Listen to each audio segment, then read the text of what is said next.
আজকে আমরা যাচ্ছিলাম সবাই মিলে শর্মিলার বৌভাতে। তো ওর শ্বশুরবাড়িটা ছিল কমলপুরে।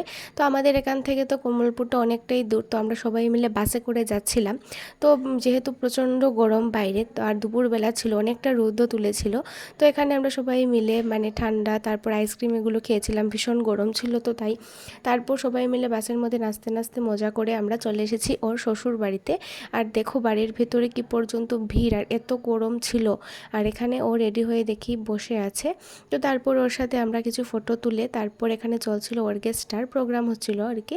তারপর আমরা চলে এসেছি খেতে, কারণ অনেকটা বেলা হয়ে গেছিলো। আর খাওয়া দাওয়া শেষ করে আমরা তো বাড়িতেও আসতে হবে, কারণ যেহেতু অনেকটা মানে দূরত্ব ছিল তাই। তারপর আমরা খাওয়া দাওয়া শেষ করে কিছুক্ষণ বসেছিলাম, ওর সাথে গল্প টল্প করছিলাম। তারপরে এই বিকেল মানে সন্ধে সন্ধে ছিল তখন, আমরা আবার বাসে উঠে পড়েছি বাড়িতে আসার জন্য।